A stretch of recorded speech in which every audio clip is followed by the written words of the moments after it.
ஹல்லேலூயா. ஆண்டவராகிய இயேசு கிறிஸ்துவின் பரிசுத்தமுள்ள நல்ல நாமம் மகிமைப்படுவதாக. பிரியமானவர்களே, உங்களோடு சேர்ந்து கர்த்தரை துதிக்கும்படியாக நான் வாஞ்சிக்கிறேன். நம்ம ஆவியிலே ஒருமனப்பட்டு ஆங்காங்கே கர்த்தர் இருக்கிறதான கர்த்தருடைய பிள்ளைகள் ஒருமித்து தேவனுடைய நாமத்தை உயர்த்துவோம். கர்த்தர் நம்மை ஆசீர்வதிப்பாராக. ஆண்டவருக்கு மகிமை உண்டாகட்டும். நாம் ஜெபித்து ஆரம்பிப்போமா? மகா பரிசுத்தமும் மிகுந்த கிருபையும் சர்வ வல்லமையும் உள்ள அன்புள்ள ஆண்டவரே, கிருபை நிறைந்த தெய்வமே, இந்த மகிமையான ஆசீர்வதிக்கப்பட்ட நல்ல நாளுக்காக துதிக்கிறோம், சோத்தரிக்கிறோம், மகிமைப்படுத்துகிறோம். அவர் எனக்கு செய்த உபகாரங்களுக்காக நான் அவருக்கு எண்ணத்தை செலுத்துவேன். என் ரட்சிப்பின் பாத்திரத்தை சுமந்து கொண்டு கர்த்தருடைய நாமத்தை தொழுது கொள்வேன் என்று சொன்னது போல கர்த்தாவே, இந்த காலகட்டங்களிலே ஊழியங்களையும் ஊழியக்காரர்களையும் விசுவாச குடும்பங்களையும் நீ நடத்தி வருகிற, நீ செய்து வருகிற நன்மை ஆசீர்வாதங்கள் நினைத்து உண்மை நன்றியோடு துதிக்கிறோம், சோத்தரிக்கிறோம், மகிமைப்படுத்துகிறோம். கர்த்தாவே, நாங்கள் ஆங்காங்கே சிதறடிக்கப்பட்டது போல காணப்பட்டாலும் உம்மை நேசிக்கத்தக்கதான நல்ல உள்ளத்தை தந்து எங்களுடைய கிருபையினாலே அல்லேலூயா அலங்கரித்து வருகிறதற்காக ஸ்தோத்திரம். தெய்வமே ஸ்தோத்திரம். தொடர்ந்து நாங்கள் உம்முடைய சித்தம் செய்யவும் அல்லேலூயா ஸ்தோத்திரம் உமக்கு பயப்படவும் உம்முடைய வசனத்துக்கு நடுங்கவும் திரும்பமாக பூமியின் கடையாந்தரங்களிலே இருக்கிறவர்கள் நான் கூட்டி சேர்ப்பேன் என்று சொன்ன வசனத்தின்படி உடைய சமூகத்துக்கு கூட்டி சேர்க்கப்படவும் எங்களுக்கு இரக்கம் பெருக நாங்கள் உம்முடைய சமூகத்திலே மனத்தாழ்மையை நடந்து கொள்ள கிருபைதாரும். இப்பொழுது நாங்கள் பாடவும் உடைய வசனத்தை தியானிக்கவும் இருக்கிறோம். எங்களுக்கு வேறு நல்ல அபிஷேகத்தை கிருபைகளை நன்மைகளை கத்த தருவீராக. ஆண்டவரே ஸ்தோத்திரம். எங்களோடு சேர்ந்து இந்த அல்லேலூயா நல்ல காரியங்களில் ஈடுபடுகிற ஒவ்வொரு நல்ல உள்ளங்களையும் கர்த்தர் வாழ வைத்து ஆசீர்வதித்து உயர்த்தும்படியாக ஜெபிக்கிறோம். பரிசுத்தமாக்கும் உடைய ராஜ்யத்துக்கு ஆயத்தப்படுத்தும் அடியேனுக்கும் கிருபை ஆசீர்வாதங்களை கத்த தாரும். இயேசுவின் நாமத்தில் ஜெபிக்கிறோம் நல்ல பிதாவே, ஆமென். பிரியமானவர்களே, ஒரு விஷயம் கூட இயேசு கிறிஸ்துவின் நாமத்தினாலே உங்களை நான் வாழ்த்துகிறேன். நான் ஒரு பாடலை பாடி எவ்வளோ ஆண்டவர் நம்மை ஆசீர்வதிப்பாராக. கர்த்தருக்கே மகிமை உண்டாகட்டும். தலை தங்கமயமானவர், தலை முடி சுருள் சுருளானவர்,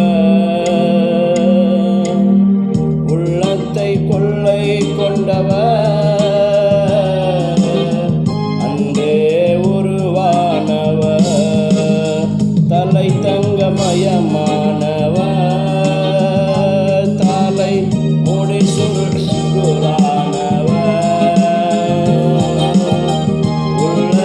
கொள்ளை கொண்டவர்,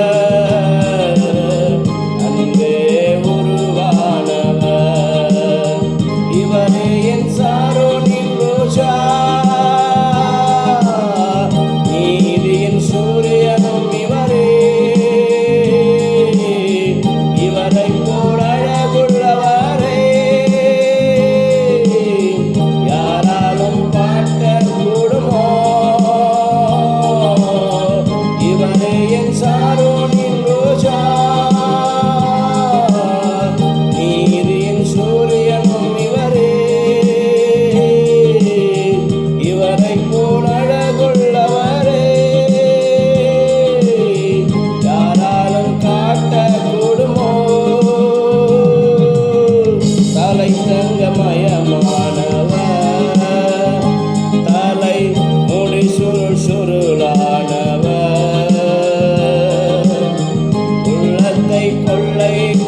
ஆண்டவராகிய இயேசு கிறிஸ்துவின் நல்ல நாமத்தினாலே ஒரு விஷயம் கூட என்னுடைய அன்பான வாழ்த்துதலை நான் தெரிவித்துக் கொள்கிறேன். கர்த்தருக்குள் பிரியமானவர்களே, கடந்த நாளெல்லாம் தேவனுடைய பெரிதான கிருபை நம்மை ஆட்டி தேற்றி சுமந்து வந்ததற்காக நான் கர்த்தரை ஸ்தோத்திரிக்கிறேன், மகிமைப்படுத்துகிறேன். இனி வருகிற நாட்களிலேயும் அவருடைய தயவு, அவருடைய இரக்கம் நம்மை சூழ்ந்து கொள்வதாக என்று சொல்லி நான் வாழ்த்துகிறேன். ஆண்டவர் நம்மை ஆசீர்வதிப்பாராக. இந்த நாளிலே கர்த்தருடைய வார்த்தைக்கு ஆதாரமாக நாம் ஒரு வசனத்தை வாசிப்போம். ஏசாயா தீர்க்க தரிசன புஸ்தகம் 5ஆம் அதிகாரம் 2ஆம் வசனத்தினுடைய பிற்பகுதியை நாம் வாசிப்போம். அது நல்ல திராட்சை பழங்களை தரும் என்று காத்திருந்தார், அதுவோ கசப்பான பழங்களை தந்தது. இயேசுவின் நல்ல நாமத்துக்கு மகிமை உண்டாகட்டும். கடந்த நாளிலே இதே வார்த்தையை கொண்டு அன்பானவர்களே நாம் கர்த்தருடைய வார்த்தையை தியானித்தோம். ஒரு திராட்சை செடியை குறித்து இங்கே எழுதப்பட்டிருக்கிறது. அதை ஒரு நல்ல இடத்திலே கொண்டு வந்து தேவன் நட்டு அதற்கு சகல சலுகரணையும் ஏற்படுத்தி ஒரு குறையும் இல்லாத அளவிற்கு அதை பராமரித்து நல்ல பழங்களுக்காக காத்திருந்த போது அது கசப்பான பழத்தை தந்ததை குறித்து தேவனுடைய புலம்பலை, தேவனுடைய வேதனையை எழுதப்பட்டிருக்கிறதா நாம் இப்பொழுது வாசிக்க கேட்டோம். அது நல்ல திராட்சை பழங்களை தரும் என்று காத்திருந்தார், அதுவோ கசப்பான பழங்களை தந்தது என்று சொல்லுகிறது. அப்போ கசப்பான பழங்களை ஏன் தருகிறது என்பதை குறித்து கடந்த வாரத்திலேயும் கூட இதே வார்த்தையின் அடிப்படையில் சில காரியங்களை நாம் தியானித்தோம். இந்த வாரத்திலேயும் அதனுடைய தொடர்ச்சியாக ஒரு சில காரியங்களை கசப்பான அனுபவமாய் போக காரணம் என்ன என்பதை குறித்து நாம் ஒரு சில காரியங்களை தியானித்து நாம் கடந்து போவோம். நம்மை நாம் நிதானித்து சீர்படுத்திக் கொள்ள ஆவியானவர் நமக்கு கிருபை இரக்கங்களை உணர்வை தருவாராக. ஆண்டவருக்கு நாளும் மகிமை உண்டாகட்டும். பிரியமானவர்களே, ரட்சிக்கப்பட்ட நாள் முதற்கொண்டு இந்நாள் வரைக்கும் ஆண்டவர் நமக்கு ஏதாகினும் ஒரு குறை வைத்தாரா என்று கேட்கும்போது நாம் நம்முடைய சுயத்திலே ஓடிக்கொண்டிருந்த அந்த நாட்களை திருப்பி பார்க்கும்போது நம்முடைய பலத்திலையும் நம்முடைய திறமையிலையும் வாழ்ந்த அந்த வாழ்நாளிலே உள்ள அந்த நாட்களையும் அந்த அனுபவங்களையும் விட ஆண்டவர் அழைத்து இன்றைக்கு நடத்துகிறதான இந்த அனுபவங்களும் இந்த நடத்துதலும் ஆச்சரியமானவைகள், அறிவுக்கெட்டாதவைகளாக இருக்கிறது. நாம் நினைத்து பார்க்க முடியாத வழிகளிலே நம்முடைய வாழ்க்கை அதிசயமானவைகளை காணும்படியாக, அனுபவிக்கும்படியாக சுதரம் நமக்கு ஒரு அருள் செய்யப்பட்டு இருக்கிறது என்பதை நாம் மறுக்க முடியாது. இதற்கு காரணம் கர்த்தராகிய இயேசு கிறிஸ்துவினுடைய இரக்கமே அல்லாமல் நம்முடைய திறமையோ, நம்முடைய சாதுரியமோ, நம்முடைய வசதி வாய்ப்போ, நம்முடைய ஞானமோ அல்ல. ஆக தேவனாகிய கர்த்தர் தாம் தெரிந்து கொண்ட தம்முடைய ஜனத்தை எப்படி விசாரிக்கிறார், எப்படி அவர்கள் மேலே அன்பாய் அவர்கள் மேலே கரிசனையாக இருக்கிறார் என்பது ஒவ்வொரு ரட்சிக்கப்பட்ட தேவனை நேசிக்கிற ஒவ்வொரு கர்த்தருடைய பிள்ளைகளும் சாட்சி என்பது மறுக்க முடியாத ஒரு உண்மையாக இருக்கிறது.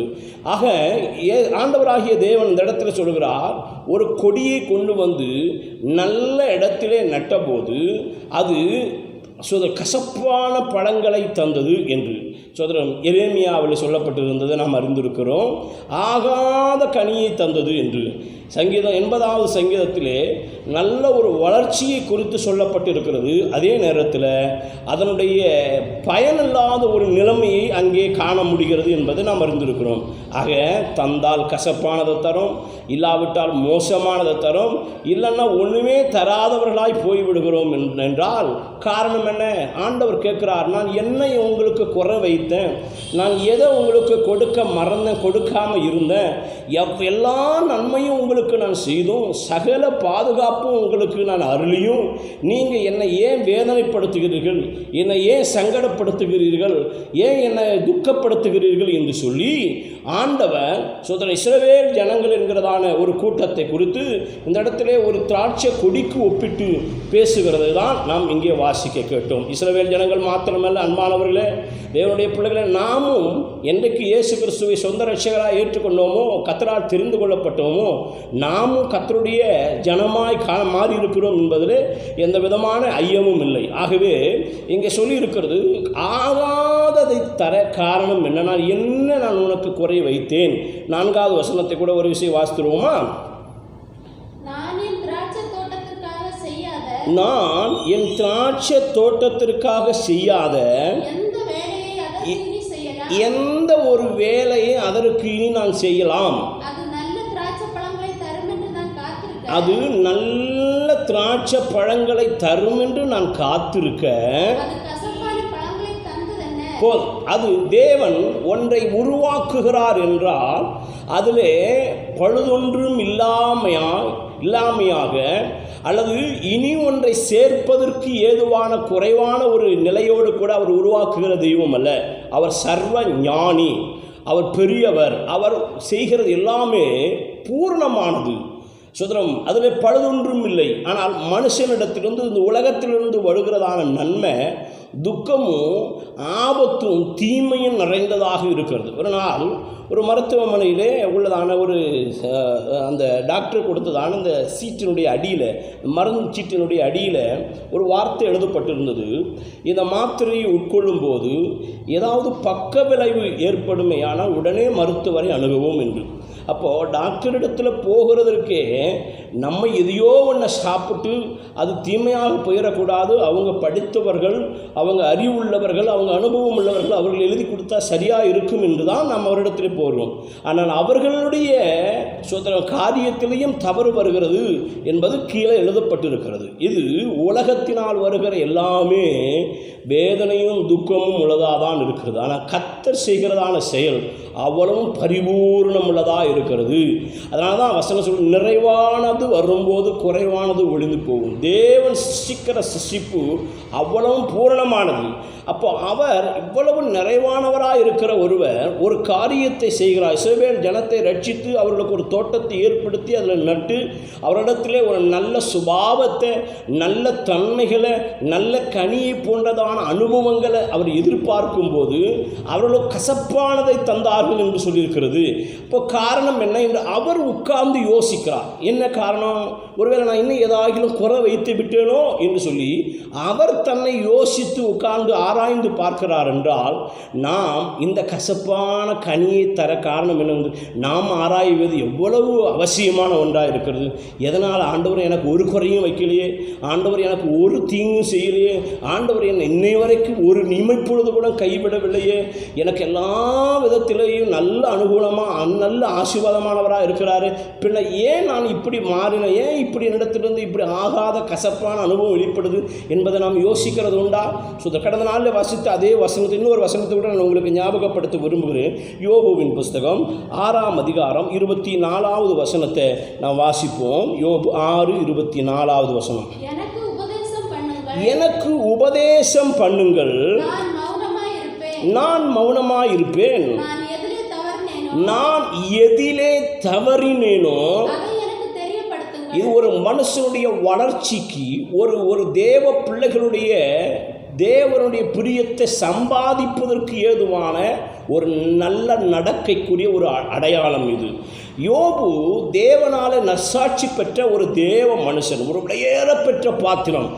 இவரை தன்னுடைய சிநேகிதர்கள் குற்றப்படுத்தும் போது தன்னுடைய சிநேகிதர்கள் அப்படியே அவரை சுதரம் பாவியாக சித்தரிப்பதற்கு ஏதுவாக பேச முற்படும் போது யோபு உடனே அவர்களுக்கு பதிலாக சுதரம், நான் எதிலையாவது தவறினேனானா, நான் எதிலையாவது நான் குறைவுபட்டேனானா, எனக்கு சொல்லித்தாங்க, நான் சரிப்படுத்திக் கொள்கிறேன் என்று சொல்வாரே. ஆனால் நாம் எந்த அளவுக்கு நம்மளை ஆராய்ந்து பார்க்க வேண்டியதாக இருக்கிறது. சுதரம் பரிசுத்த பவுல் கொரிந்து சபைக்கு எழுதும்போது சொல்ல, நம்மை நாம் நிதானித்து அறிந்தால், நாம் ஆராய்ந்து பார்த்தால், நாம் சோதித்து பார்த்தால் நாம் தண்டனைக்கு தப்பித்துக் கொள்வோம் என்று சொல்லியிருக்கிறது. ஆகவே நாம் கசப்பாய் இருக்கிறோம் என்பதை முதல்ல புரிந்து கொள்ள வேண்டும். வெளிப்படுத்தல் சொல்லி, நீ நிர்வாணியாக இருக்கிறத உனக்கு தெரியலையே, நீ தரித்திரனாக இருக்கிறது தெரியும். நிறைய தேவ பிள்ளைகளுக்கு சூத்திரம் தான் விழுந்து கிடக்கிறது தெரியாமல், தான் பலவீனமாக இருக்கிறது தெரியாமல், தேவனை விட்டு தூரமாக இருக்கிறது தெரியாமல், எப்பவும் போல நான் எழுந்திருப்பேன் என்று சொல்லி சிம்சோனை போல தன்னை ஒரு பெரிய ஆட்களாகவே நினைத்து கொண்டிருக்கிறார்கள். அவ்வப்போது சற்று ஆராய்ந்து பார்த்து நம்மை சரிப்படுத்தி கொண்டோமே ஆனால் தாவீது போன்ற பரிசுத்தவான்களைப் போல கர்த்தரை தன் வலது பக்கத்திலே இருக்கிறாரா என்பதை அவ்வப்போது நாம் சுதரம் சரிப்படுத்தி நம்மை கொஞ்சம் நிதானித்து பார்த்து கொள்வோமே ஆனால் நம்முடைய வாழ்க்கையினுடைய முன்னேற்றத்திற்கும் நம்முடைய பரசுதரம் மறுரூபம் ஆக்கப்படுவதற்கு தேவ சாயலாய் மாறுவதற்கும் அது ஏதுவாக இருக்கும். இல்லாவிட்டால் வஞ்சிக்கப்படுவதற்கு ஏதுவானவர்களாய் நாம் தள்ளப்படுவோம். ஆகவே யோபு சொல்கிறார், நான் எதிலே தவறினேனோ எனக்கு சொல்லித்தாருங்க, எனக்கு தெரியப்படுத்துங்க, நான் சரிப்படுத்துகிறேன் என்று சொல்லுகிறது போல நாம் நம்மை சரிப்படுத்துவோமா? கடந்த வாரத்தில் ஒரு சில காரியங்களை ஆவியானவர் நம்மோடு கூட பேசினார். நான் கசப்பாய் போக காரணம் என்ன என்பதை குறித்து ஆண்டவர் நம்மோடு கூட பேசினார். முதலாவது காரியத்தை நான் சுருக்கமாக சொல்லி நான் முடிச்சுட்டு இன்றைக்கு உள்ளதான ஒரு 3 காரியங்களை நான் உங்களுக்கு காண்பிக்க விரும்புகிறேன். முதலாவது, சகோதர சிநேகத்தை நாம் விரும்பாமல் போனால் நம்முடைய வாழ்க்கை கசப்பான கனியை கொடுக்கிற ஒரு அனுபவமாய் மாறிவிடுவோம். இரண்டாவதாக, தேவன் வைத்த ஸ்தானத்தை விட்டு அல்லது தன் கூட்டை விட்டு அலைகிற குருவியை போல ஒரு மனுஷன் அங்கும் இங்கும் அலைகிறவராக அடங்கியிருக்காதவர்களாக போனால், இந்த ரூத்துவின் புஸ்தகத்தில் நகோமியை போல அலைந்து திரிகிறவர்களாக இருப்போமே ஆனால் வாழ்க்கை கசப்பாக போய்விடும் என்பதை பார்த்தோம்.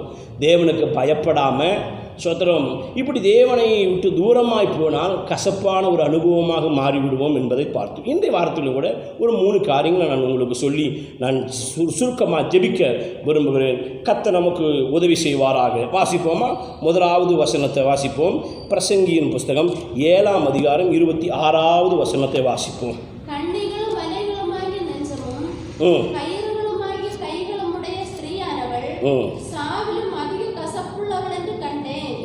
தேவனுக்கு முன்பாக சற்குணனாய் இருக்கிறவன் அவளுக்கு தப்புவான். போதும். இங்கே சொல்லியிருக்கிறது பிரியமானவர்களே, கன்னிகளும் மலைகளும் ஆகிய நெஞ்சமும் கயிறுகளும் ஆகிய கைகளை உடைய ஸ்திரியானவள் சாவிலும் அதிக கசப்புள்ளவள் என்று கண்டேன். இங்கே ஒரு கசப்பான அந்த பழங்களை கனிகளை தருகிற ஒரு வெறுக்கப்படத்தக்க ஒரு நிலைமையிலே வாழ்கிற ஒரு ஸ்திரியை குறித்து இந்த இடத்துல சொல்லப்பட்டிருக்கு. யார்? மோசமான சரியில்லாத ஒரு ஸ்திரியினுடைய அனுபவத்தை சித்தரிப்பதற்கு ஏதுவாக இந்த இடத்துல சொல்லப்பட்டிருக்கிறது. திரும்ப நான் வாசிக்கிறேன்.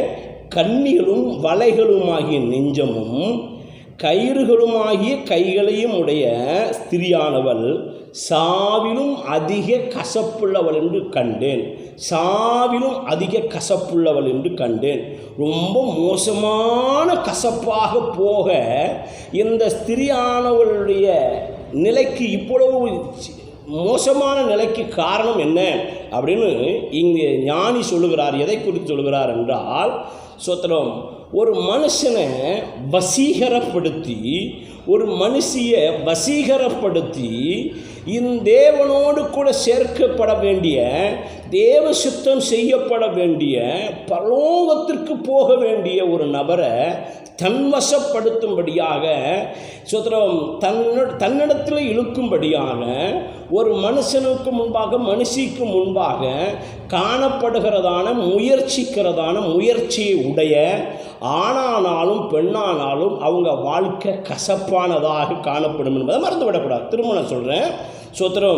வசீகர குணம் உள்ளவர்கள், தன் பட்சத்திலே இழுக்க நினைக்கிறவர்கள் பிதாவோடு அல்லது தேவனோடு சேர்க்காம தன்னோடு சேர்க்க நினைக்கிறவர்கள் கசப்பானவர்களான ஒரு அனுபவத்தை உடையவர்களால் காணப்படுவார்கள் என்று இந்த இடத்துல சொல்லியிருக்கிறது. இன்றைக்கி யோசித்து பாருங்களேன். நிறைய ஊழியக்காரர்களானாலும் சரி, அது விசுவாசிகளானாலும் சரி, ரட்சிப்புக்குள்ளே நடத்துகிறவர்களை தேவனோடு கூட இணைக்க விரும்பாமல் அவர்கள் தன்னோடு கூட சேர்த்து கொள்ள விரும்புகிறார்கள். அது நல்லா தான் இருக்கும். தனக்கு ஒரு கூட்டம் இருக்கிறது, தனக்கு தன்னுடைய கிரியைகளுக்கெல்லாம் ஆமாம் கொட்டுறதுக்கு ஒரு மந்தை இருக்கிறது. அப்படிங்கும்போது அது ஒரு பெருமையாக தான் இருக்கும். ஆனால் பின்னாடி அது எவ்வளவு கசப்பான ஒரு அனுபவத்தை தரும் என்பதை நாம் மறந்துவிடக்கூடாது. அப்போது வசீகரப்படுத்துகிற ஒரு தவறான ஒரு செயலை செய்து கொண்டிருப்போமே ஆனால் தேவன் அதில் பிரியப்பட மாட்டார். அது தேவனுக்கு உகந்ததாக மாறாது. ஒரு 1ஆம் நூற்றாண்டின் காலத்தில் சபைக்குள்ள சில குரூப்புகள் எழும்ப ஆரம்பிச்சது. சிலர் பவுலை சார்ந்தவர் என்றும் சிலர் கேமாவை சுதரம் பரணபாவை சார்ந்தவர் என்றும் பேதுருவை சார்ந்தவர் என்றும் சில குறிப்பு அங்கங்கேயா சுதரம் எழும்ப ஆரம்பிச்சது. அப்போ நடந்த சம்பவம் பவுல் உடனே ஆவியில் வைராக்கியம் கொண்டு எழும்பி சொல்கிறார், பவுலா உங்களுக்காக சிலுவையில் மரித்தார், பேதுருவா உங்களுக்காக சிலுவையில் மரித்தார், கிறிஸ்து அல்லவா மரித்தார், நான் பவுலை சார்ந்தவன் கேபாவை சார்ந்தவன் என்று சொல்லுகிறீர், ஆனால் இது எவ்வளவு தவறானது என்று சொல்லி அங்கே கடிந்து கொள்கிறதை நாம் அறிந்திருக்கிறோம். இதுபோல தான் இன்னைக்கு சோதரம் ஒரு மனுஷன் நம்மளை பெருசாக எண்ணுகிறார் என்றால், சோதரம் தேவனை விட்டுவிட்டு நம்மை சார்ந்து கொள்ள நினைக்கிறார்கள் என்றால் அது தவறானது என்பதை நாம் சுட்டி காட்டாமல் அதை பயன்படுத்தி நாம் அவர்களை வசீகரப்படுத்த நினைத்தால் தேவனுக்கு விரோதமான துக்கம், அது வேதனையை உண்டாக்குகிற ஒரு செயல் என்பதை மறந்து விடக்கூடாது. எப்படியெல்லாம் வசீகரம் பண்ணுறாங்க, 1-2 வசனத்தை மட்டும் வாசிங்க பார்ப்போம். நீதிமொழிகளின் புஸ்தகம் 5ஆம் அதிகாரம் 3வது வசனத்தை வாசிப்போம்.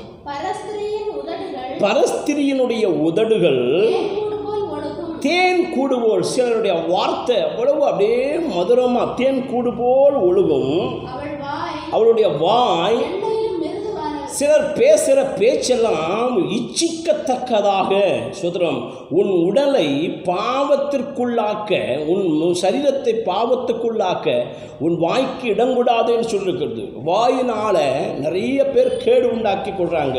சுதரம் இச்சையை தூண்டத்தக்கதாக வஸ்திரத்தை உடுத்து அநேகரை தன்வசப்படுத்துகிறார்கள்.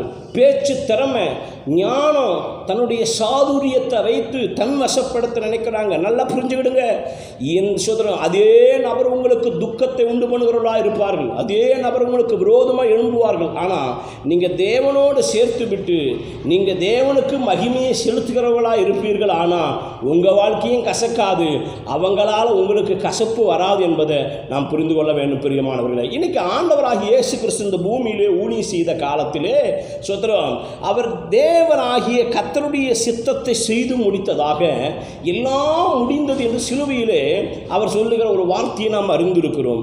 தேவன் எதற்காக அனுப்பினாரோ அதை செய்து முடித்தார். இன்னைக்கு நம்மளை ரட்சிப்பை நம்ம மறந்து போய், நம்மளை அழைத்த அழைப்பை மறந்து போய் நமக்கு பின்னாக ஒரு கூட்டத்தை சேர்க்க நினைக்கிறோம்.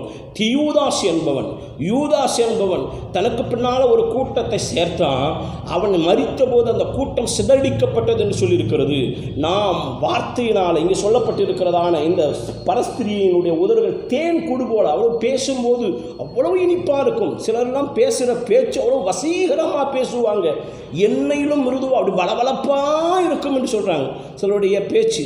சுதரம் ஒரு மனுஷனை கொடுத்து நான் கேள்விப்பட்டேன், இரத்தத்தை கண்டாலே பயந்து மயங்கி விழுகிற ஒரு மனுஷனை கொண்டு போய் அந்த குறிப்பிட்ட மனுஷனிடத்தில் முன்பாக நிறுத்தினால் அவர் பேசுகிற பேச்சு அந்த மனுஷனை பெரிய ஒரு தைரியசாலியாக மாற்றி இரத்தத்தினாலே தன்னை முழுவதும் குளிக்க செய்வதற்கு ஏதுவான ஒரு தைரியத்தை உண்டாக்கி விடுமா.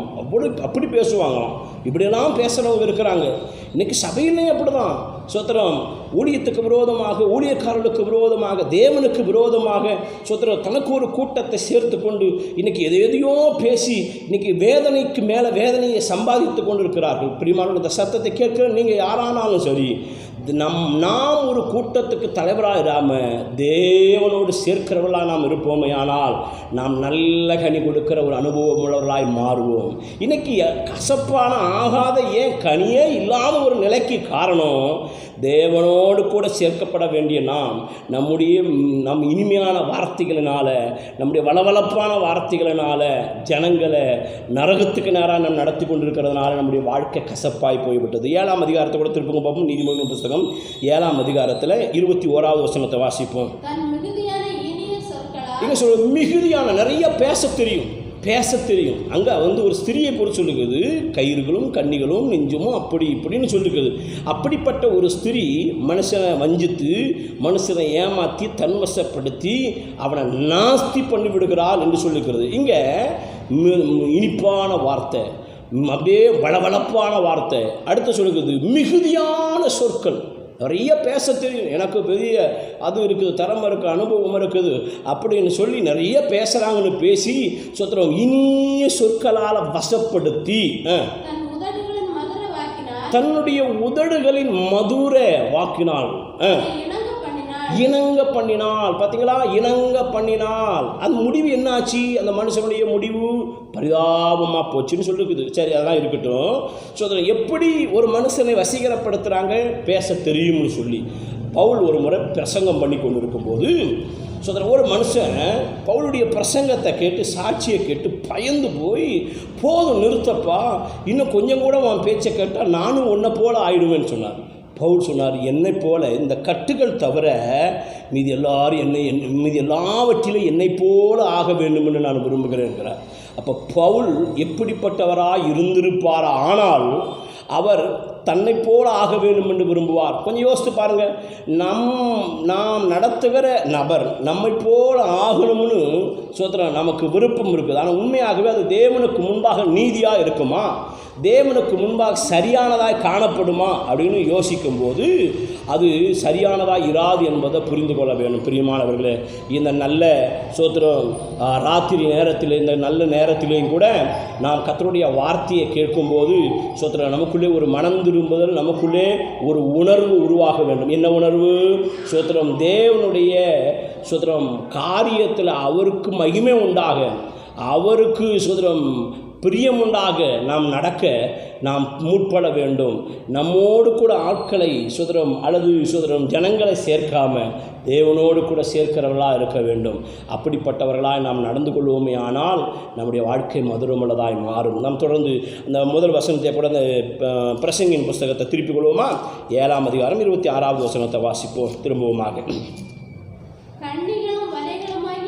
கன்னிகளும் வலைகளுமாகிய நெஞ்சமும் ஸ்திரியானவள் கண்டேன், தேவனுக்கு முன்பாக சற்குணராய் இருக்கிறவன். பார்த்தீங்கன்னா, இந்த கசப்பானதில் நிறைய பேர் சிக்கி கொள்கிறாங்க. அவளே கசப்பானவள், அவளுக்கிட்ட நிறைய பேர் மாட்டிக்கொள்கிறாங்க. நாம் கசப்பானவர்களா நல்லவர்களா? நம்மள்கிட்ட சுதரம் ஒரு கூட்டம் நம்மளை சூழ்ந்து இருக்குதுன்னா நம்ம கசப்பானவர்கள்னு மறந்துவிடக்கூடாது. சரிங்களா? ஆண்டவருக்கு மகிமை உண்டாகட்டும். ரெண்டாவதாக ஒரு காரியத்தை கூட வாசிப்போம். ஆண்டவர் நம்மை ஆசீர்வதிப்பாராக. சுதரம் எரேமியா தீர்க்கதரிசன புஸ்தகம் 4ஆம் அதிகாரம் 18வது வசனத்தை வாசிப்போம். 4:18.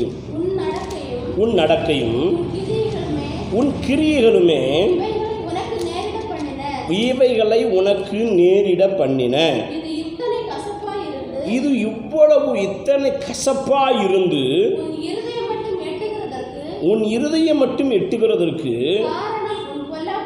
காரணம் உன்னுடைய பொல்லாப்பு தானே. இங்கே சொல்லுகிறது, உன் இருதயத்தில் இவ்வளவு கசப்பு, இவ்வளவு மோசமான நிலைமை உண்டாக காரணம் என்னன்னா உன்னுடைய பொல்லாத செயல் தானே என்று சொல்லியிருக்கிறது.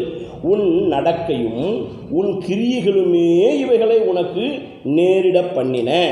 இது இத்தனை கசப்பாக இருந்து உன் இருதயம் மட்டும் எட்டுகிறதற்கு காரணம் உன் பொல்லாப்பு தானே. அதாவது நீங்கள் இதில் இந்த 4வது அதிகாரத்தினுடைய முந்தின பகுதியெல்லாம் நீங்கள் வாசிக்கும்போது ஆண்டவருடைய ஒரு பயங்கரமான ஒரு துக்கத்தை, ஒரு வேதனையை இந்த இடத்துல எழுதியிருக்கிறது. யூதா ஜனம் எவ்வளவு நியாயத்தையும் நீதியும் வெறுக்கிறார்கள், எவ்வளவு தேவனை துக்கப்படுத்தினார்கள், எவ்வளவு பொல்லாதவர்களாக நடந்தார்கள். அதனால் அவர்களுக்கு என்ன வேதனை, என்ன ஆபத்து, என்ன தீங்கு வர இருக்கிறது அப்படிங்கிறத எழுதிட்டு வந்து இவ்வளவு வேதனைக்கும், இவ்வளவு பொல்லாத நிலைமைக்கும், இவ்வளவு மோசமான ஒரு காரியத்துக்கு சூழ்நிலைக்கு தள்ளப்பட காரணம் என்ன அப்படின்னா உன்னுடைய பொல்லாப்பு தான். இவ்வளவு வாழ்க்கை கசப்பாய் போகிறது காரணம் உன்னுடைய பொல்லாத கிரியை தான் என்று சொல்லியிருக்கிறது. அப்போ இந்த பொல்லாப்பு செய்கிற ஒரு செயல் ஒரு மனுஷனை கசப்பான கனி கொடுக்கிற நிலையிலே தள்ளிவிடும், மாற்றிவிடும். ஆண்டவர் சொல்கிறாரு, நான் நல்ல பழங்களை தரும் என்று நல்ல இடத்துல நட்டு நல்ல விதமாக இதை பராமரித்து அதற்கு உரமிட்டு அதற்கு நீர் பாய்ச்சி எல்லாம் செய்தும் அது எனக்கு கசப்பான ஆகாத பழமே இல்லாத ஒரு நிலைமைக்கு போக காரணம் என்ன அப்படின்னா பொல்லாப்பு. முதல்ல சொல்லிக்கிறது, வசீகரம் உள்ளவர்களாய் நடப்போமே ஆனால் நாம் ஆகாத கனி கொடுக்கிறவர்களாக போய்விடுவோம். ரெண்டாவது இங்கே வாசித்தோம், பொல்லாப்பு ஒரு மனுஷனுடைய வாழ்க்கையிலே பெருகும்போது இருக்கும்போது அவர்கள் ஆகாதவர்களாய் போய்விடுவார்கள். பிரியமானவர்களே, சோதரம் பொல்லாப்பு என்றால் என்ன? சோதரம் யோபு 28 வாசிக்கும்போது அங்கே சொல்லப்பட்டிருக்கிறதை நாம் காண முடியும். யோபு 28 மனுஷனை நோக்கி இதோ ஆண்டவருக்கு பயப்படுவதே ஞானம், பொல்லாப்பை விட்டு விலகுவதே புத்தி என்றார். சரி, இங்கே பொல்லாப்பை விட்டு விலகுவதே புத்தி என்றால், புத்தி அப்படின்னா பொல்லாப்பை விட்டு விலகுவது. பொல்லாப்பு என்றால் தீங்கு செய்வது. சுதரம் மற்றவர்களை கெடுக்கிறது பொல்லாப்பு செய்கிற ஒரு காரியம்.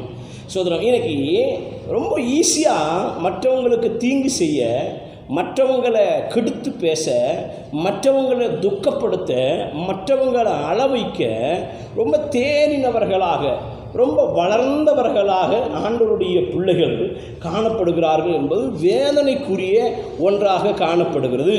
ஆண்டவர் சொல்கிறார், என் ஜனம் சுதரம் நன்மை செய்ய அறிவில்லாதவர்கள், தீமை செய்ய பழகினவர்கள் என்று ஆண்டவர் வேதனைப்படுகிறதை நாம் காண முடியும்.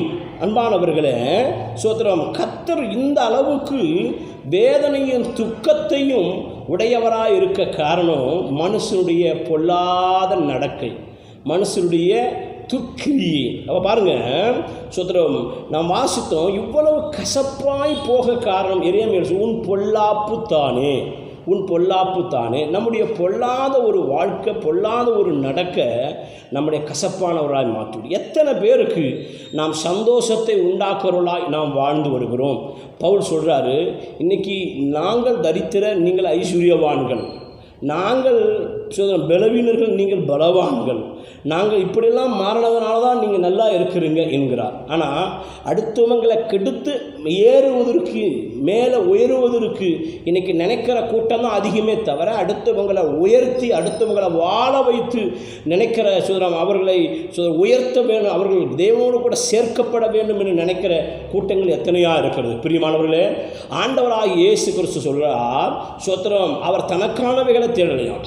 பவுல் சொல்கிறார், கிறிஸ்து இயேசுவில் இருந்த சிந்தையே உங்களிடம் இருக்கிறது. என்ன சிந்தை இருந்தது? அடுத்த வசனத்தை சொல்லுது, அவனவன் தனக்கானவைகள் அல்ல பிறருக்கானவைகளை நோக்குவானாக. அப்போ இதுதான் கிறிஸ்துவுக்குள்ளே இருந்ததாக அங்கே பவுல் சொல்கிறார். அப்போது கிறிஸ்துவுக்குள்ளே மற்றவர்கள் சந்தோஷப்பட வேண்டும், மற்றவர்கள் உயர்த்தப்பட வேண்டும், மற்றவர்கள் துக்கப்படக்கூடாது, அழக்கூடாது, சுதந்திரம் வேதனைப்படக்கூடாது என்கிறதான ஒரு வாஞ்சை உடையவர்களாக இருந்தார்கள். ஆகவே அவர்களுடைய தீங்குக்காக அவர்கள் சுதந்திரம் துக்கப்பட்டார்கள். சுதந்திரம் அப்போஸ்தலனாகிய பவுல் ஒரு மனுஷனை குறித்து எழுதும்போது இவ்விதமாக சொல்கிறார், சுதந்திரம், நான் துக்கத்தின் மேல் துக்கம் அடையாதபடிக்கு என்று சோதரம் ஒரு மனுஷனை குறித்து அழகாக சொல்லியிருக்கிறதை நாம் காண முடியும். அப்போது சோதரம், நான் உங்களுக்கு அது காட்ட விரும்புகிறேன். சோத்திரம், அவன் வியாதிப்பட்டு, அதாவது பிலிப்பியரின் புஸ்தகம் 2ஆம் அதிகாரம் 27வது வசனத்தில் நான் வாசிக்கிறேன். அவன் வியாதிப்பட்டு மரணத்துக்கு சமீபமாக இருந்தது மெய்தான், ஆகிலும் தேவன் அவனுக்கு இறங்கினார். அவனுக்கு இறங்கினதும் அல்லாமல் துக்கத்தின் மேல் துக்கம் எனக்கு உண்டாகாதபடிக்கு எனக்கு இறங்கினார். பாருங்கள், இங்கே எப்பாப்ரோதீத்து என்கிறதான ஒரு மனுஷன் வியாதிப்பட்டிருந்தார். அந்த வியாதி அந்த மனுஷனுக்கு துக்கத்தை உண்டாக்கினது மாத்திரமல்லாமல் வியாதி இல்லாத பவுல் வேதனை அனுபவித்ததாக இங்கே எழுதியிருக்கிறது. பாருங்கள், அழுகிறவர்களுடனே அழுங்கள் என்று சொல்லியிருக்கிறதே. நாம் இன்றைக்கி அழுகிறவர்களாக, மற்றவங்களை தாங்குகிறவர்களாக, தூக்கிவிடவர்களாக இருக்கிறோமா பிரியமானவர்களே? இல்லை மற்றவங்களை இன்னும் வேதனைப்படுத்துகிறவர்களாக இருக்கிறோமா? நம்முடைய ஆண்டவர் ஆகிய இயேசு கிறிஸ்து நன்மை செய்கிறவராய் சுற்றி திரிந்தார்.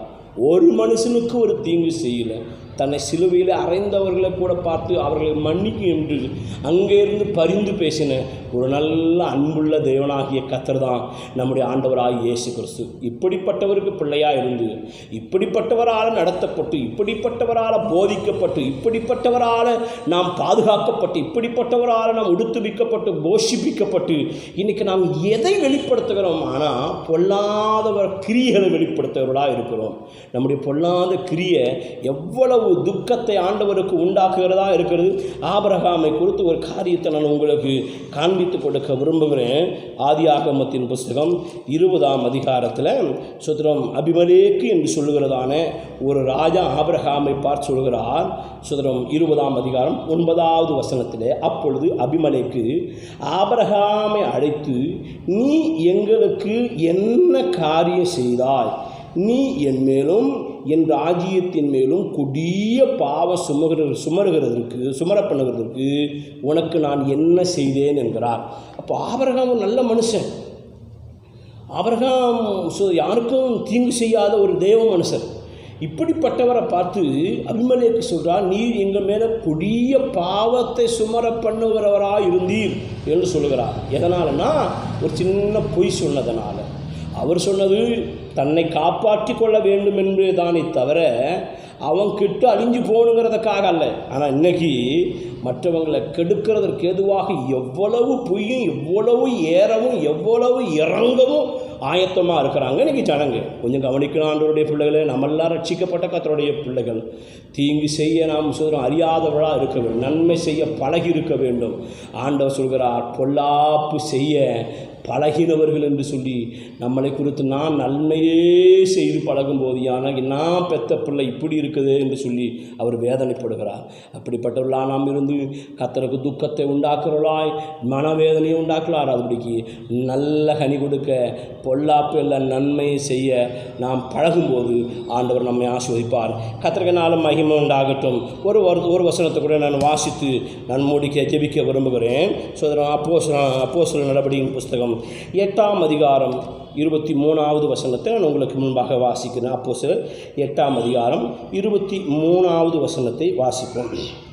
நீ கசப்பான பிச்சிலும் பாவக்கட்டிலும் அகப்பட்டிருக்கிறதாக காண்கிறேன் என்றார். பேதுரு 3வது காரியத்தை இப்போ நான் உங்களுக்கு சொல்கிறேன். அப்போஸ்தலனாகிய பேதுரு சீமோன் என்று சொல்லப்படுகிற ஒரு மாய வித்தைக்காரன் ரட்சிக்கப்பட்ட அந்த மனுஷனை பார்த்து சொன்ன ஒரு வார்த்தையை தான் இங்கே வாசித்தோம்.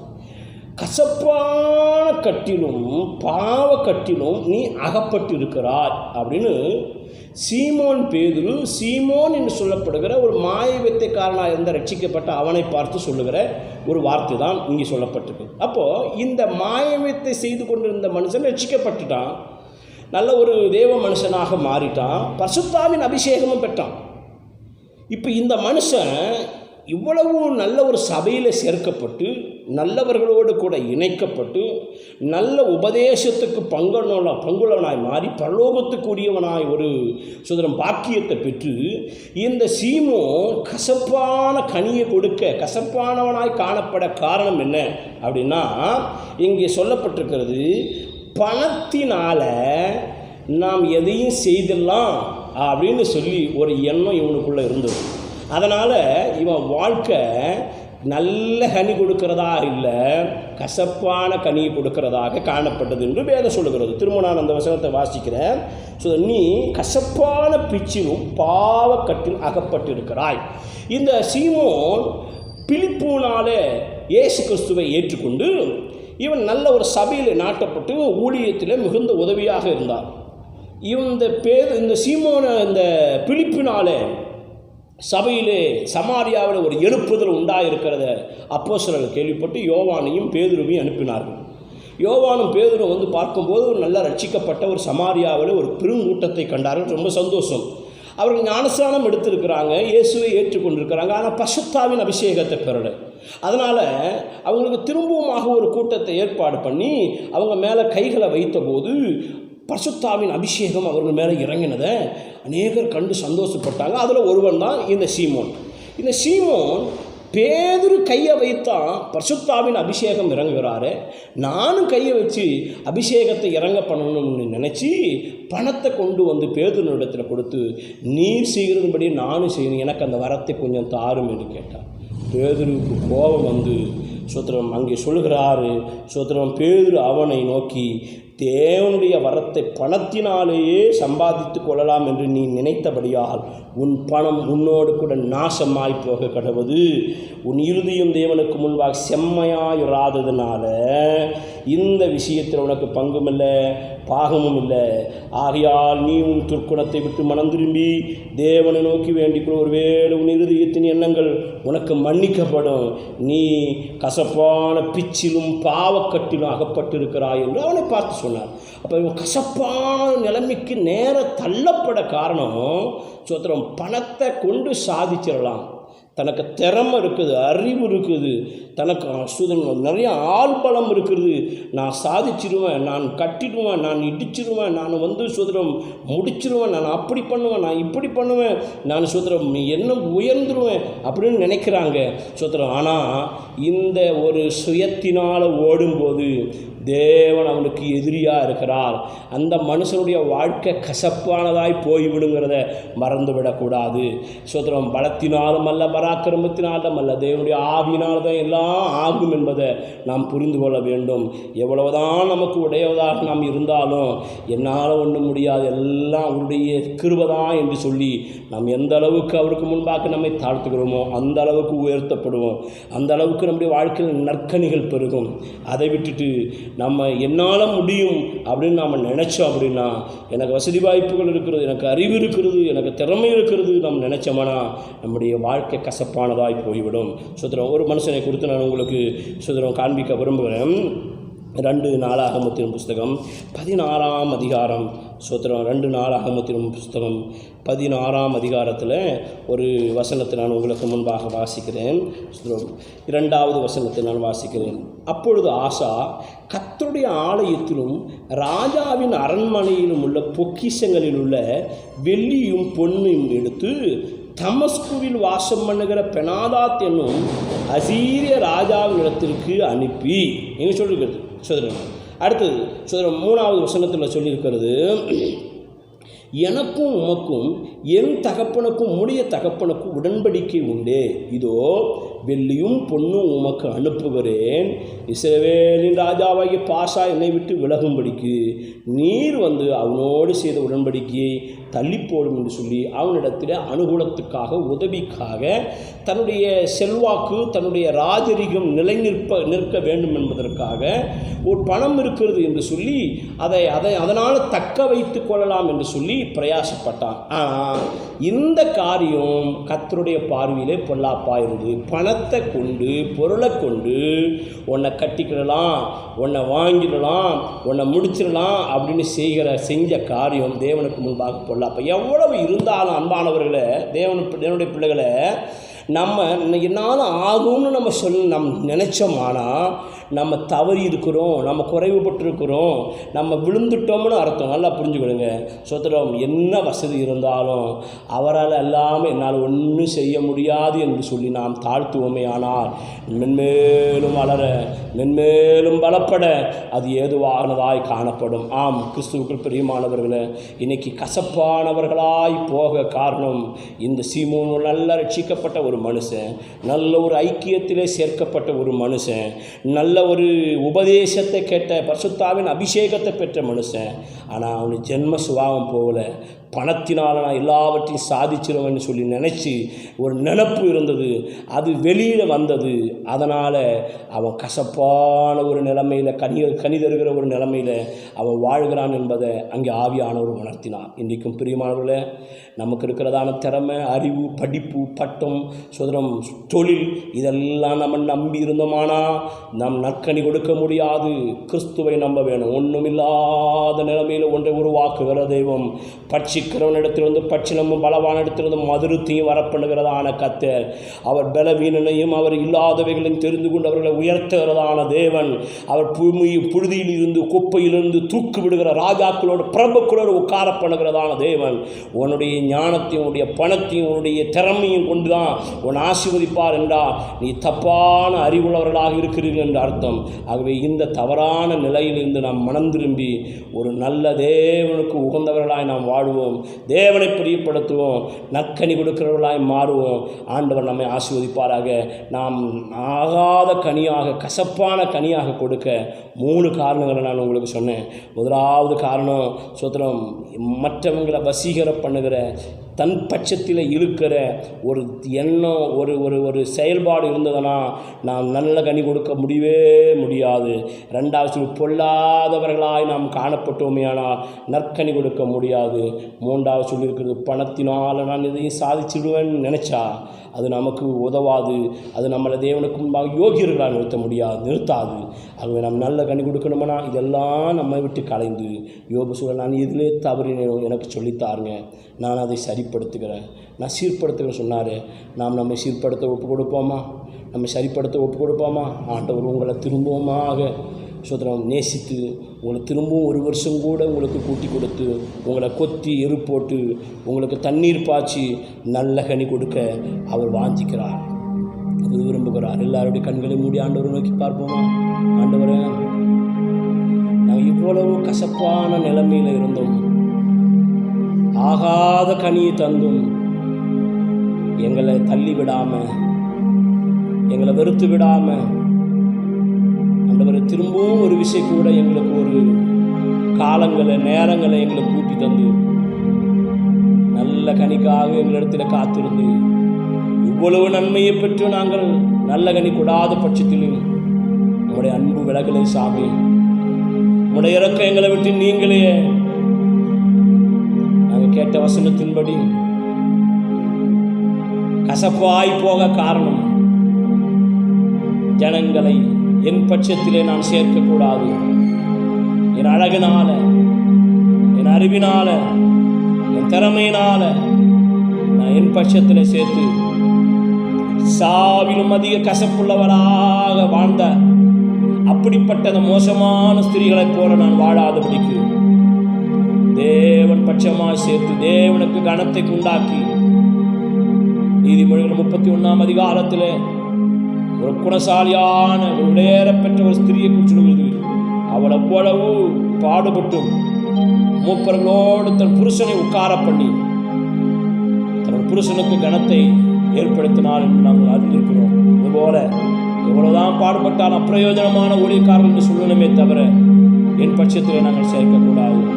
எங்களுக்கு கிருபைதாகும். 2வது நாங்கள் வாசித்தோம், பொல்லாதவர்களாக இருக்கிறதுனால கசப்பாக இருக்கிறோம். பணத்தினால் உன்னை செய்து விடலாம் என்று நினைக்கும் போது கசப்பானவர்களாய் மாறிவிடுகிறோம் என்பதை பார்த்தோம். மன்னிங்க, கிருபையாயிருங்க ஆண்டவரே, எங்களுக்கு கசப்புகளை விட்டு நீங்குவதாக. அல்லேலூயா. நல்ல கனி கொடா மரங்கள் எல்லாம் வெட்டுண்டு அக்கினியில் போடப்படும்.